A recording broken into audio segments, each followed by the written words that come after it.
గత సంవత్సరం అంటే గత ప్రభుత్వంలో వైసీపీ హయాంలో కార్పొరేషన్ ఎన్నికలు రాష్ట్ర వ్యాప్తంగా జరిగిన సంగతి తెలిసిందే. ఎలా జరిగింది ఏమో అది పక్కన పెడదాం. అంతా అద్భుతమైన మేయర్లు, కార్పొరేటర్లు, అద్భుతమైన కార్పొరేటర్లు, ప్రజల సేవ తెలిసి ప్రజల మీద ప్రేమ ఉండే కార్పొరేటర్లు, భారీ ఎత్తున గెలిచి కార్పొరేటర్లు ఉన్నారు. మన తిరుపతిలో చూద్దాం. 2.5 సంవత్సరంలో తిరుపతికి అన్నీ ఒకరే నడిచారు.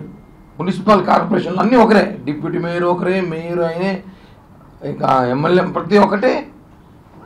భూమల అభినయ్ రెడ్డి ఉన్నాడు ఇక్కడ, అందరూ తెలిసిన విషయం. ఆ విషయం వీళ్ళు పోయిన కార్పొరేషన్లో కలిసేది ఎప్పుడో ఒక రోజు, ప్రజా సమస్యలు మాట్లాడేది ఎప్పుడో ఒక రోజు. ఆ కలిసిన రోజులు కూడా వీళ్ళకి స్నాక్స్ పెట్టేవారంట. మనం మామూలుగా land scam, wine scam, mind scam, రకరకాల స్కాములు చూసారు. స్నాక్స్ స్కామ్ కొత్తగా నేను ఫస్ట్ టైం చూస్తాను. ఎంతండి ఇదే? దీంట్లో ఒక సమోసా, వాళ్ళు స్నాక్స్. కార్పొరేషన్ అధికారులు అందరూ కలిస్తే ఒక 100 మంది 150 మంది ఉంటారు అనుకుంటాం. అందరూ స్టాఫ్ అంతా కలిస్తే కూడా 150 మంది ఉంటారు.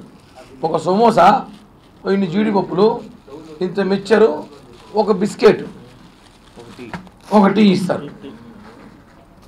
ఒక కప్పులో టీ, ఈ కప్పులో టీ ఇస్తారు. దీని అంకే దాని నుంచి పోయారు 40 ml. దీనికి 3 కోట్ల బిల్లు అయిందని చెప్పి, గత ప్రభుత్వంలో 3 కోట్ల బిల్లు అయిందని చెప్పి వైసీపీ కార్పొరేటర్లు బయటకు వచ్చి బహిరంగంగా చెప్పారు. 3 కోట్లు తినేసాము. ఆ టీలో ఏమైనా బంగారు పోతే ఏమైనా పోసి ఇచ్చినారా? లేకపోతే ఆ బిస్కెట్లు ఏమైనా అంబానీ వాళ్ళ ఇంట్లో తినే బిస్కెట్లా? లేకపోతే ఒక అమెరికా రాజులు, దుబాయ్ రాజులు తినే సమోసాలా? అర్థం కాదు. మామూలుగా మాకు తెలిసి ఇవే సమోసాలు అంటే ఇవే మున్సిపల్ ఆఫీస్ సమోసాలు, మంచి సమోసా, మిక్చరు. కానీ స్నాక్స్ స్కాము అనేది ఇప్పుడు చూసారు ప్రపంచంలో. దేశానికి తెలియాలి. గత ప్రభుత్వంలో అన్ని స్కాములు చేశారు. లాస్ట్కి మిక్చర్, సమోసా కూడా స్కామ్ చేశారు వీళ్ళు. 3 కోట్లు. పరిస్థితి ఎలా ఉందంటే, మన దగ్గర చెత్త పన్ను, ఆ పన్ను, ఈ పన్నును వసూలు చేసి వీళ్ళు సమోసాల రూపంలో తినేయారు 3 కోట్లు. మున్సిపల్ అధికారులు ఏమంటారు? 3 కోట్లు కాదు, 38 లక్షలు మాత్రమే తిన్నాము అంటారు. ఇంకో అధికారి 1,50,00,000కే తిన్నామంటారు. వైసీపీ కార్పొరేటర్, స్వయాన కార్పొరేటర్లు బయటకు వచ్చి 3 కోట్ల స్నాక్స్ అంటారు. తిరుపతి ప్రజలు ఇంత అమాయకులా? తిరుపతి ప్రజల్ని ఏమనుకుంటారో అర్థం కావట్లేదు. మా డబ్బులతో మీరు జలసాలా? అసలు ఒక 90 మంది అధికారికంగా 90 మందికి ఏదో జీతాలు ఇచ్చారంట. జీతాలు మాత్రం ఉన్నాయి, మనుషులు లేరు. ఇదొక వింత. 25 నెలల జీతాలు ఇచ్చినారు, మనుషులు లేకే జీతాలు ఇచ్చినారు. అది ఎట్టిచ్చినారు అర్థం కావట్లా. మాకు కూడా 10 మంది ఉన్నాం, పేర్లు ఇస్తాం కావాలంటే, యాడ్ చేసుకోండి. ఎట్టిచ్చినారు? వాళ్ళు ఎక్కడ పని చేశారు? అసలు 150 మంది అన్నారు, మళ్ళీ అధికారికంగా లేదు 90 మంది అన్నారు. సరే 90 మంది అనుకుందాం. 90 మందికి 25,000 చొప్పులు జీతాలు ఇచ్చినారు. 25 నెలలు ఇచ్చారు. ఎక్కడున్నారు వాళ్ళందరూ? ఒకరన్నా విచారిస్తే ఎంక్వైరీ చేయాలి. విచారిస్తే ఎక్కడ తెలుసా? హెల్త్ ఆఫీసర్ ఇంట్లో 2 పనులు, మెడికల్ ఆఫీసర్ ఇంట్లో 2 పనులు, టౌన్ ప్లానింగ్ ఆఫీసర్ ఇంట్లో 2 పనులు, డిఈలు, ఏఈలు, వాటర్ ఇరిగేషన్ డిపార్ట్మెంట్లో పనిచేసే 2 పనులు. ఇంతమంది పనులు మీరు ఇళ్లలో పెట్టుకొని, మీరు ఇంట్లో పని చేయించుకొని, మీ ఇంటికి పని కూడా ప్రభుత్వ డబ్బులతో, అంటే మా డబ్బులతో మీరు జీతాలు జల్సాలు చేశారు.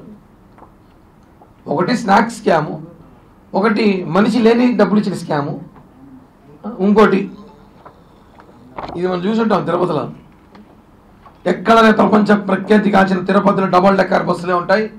అందరూ రోడ్డు ఎక్కి తిరగచ్చు, దీని మీద తిరుపతిని ఆస్వాదించచ్చు అని చెప్పి దీన్ని ఓపెన్ చేశారు.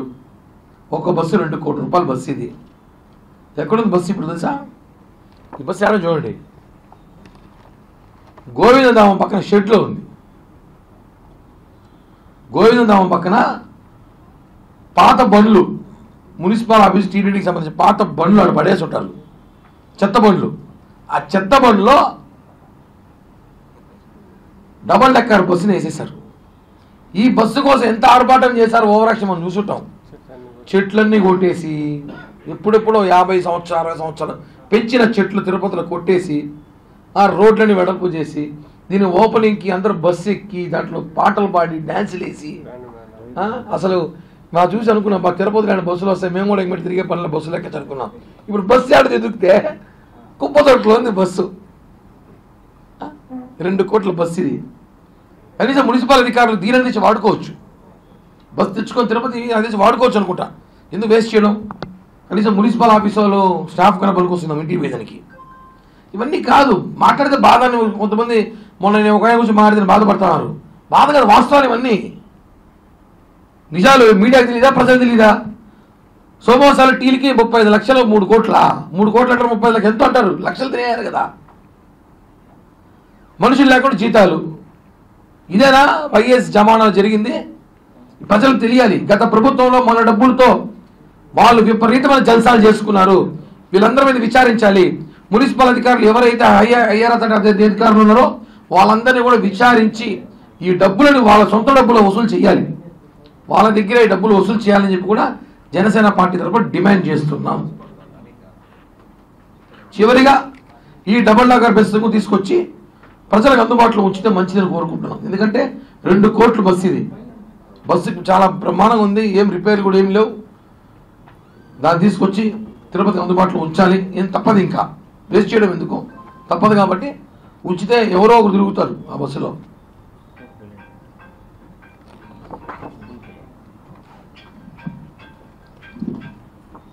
Thank you. బయటకు వచ్చి చెప్తున్నారు కదా, మున్సిపల్ మేయర్ గారు, డిప్యూటీ మేయర్ గారు సమాధానం చెప్పాలి, మున్సిపల్ కమిషనర్ సమాధానం చెప్పాలి. గత ప్రభుత్వంలో ఎవరు బలవంతం చేశారు? లేదంటే సమోసాలు, ఈ జీడిపప్పులు, ఇదేమైనా ఎవరికైనా కాంటాక్ట్ ఇచ్చారో కనుక్కోవాలి ఒకసారి. లేకపోతే 3 కోట్లు అన్నారు, మళ్ళీ 2 కోట్లు అన్నారు, మళ్ళీ 36 లక్షలు అన్నారు. ఏమో ఆ వెంకటేశ్వర స్వామికి తెలుసు ఏం జరుగుతుందో.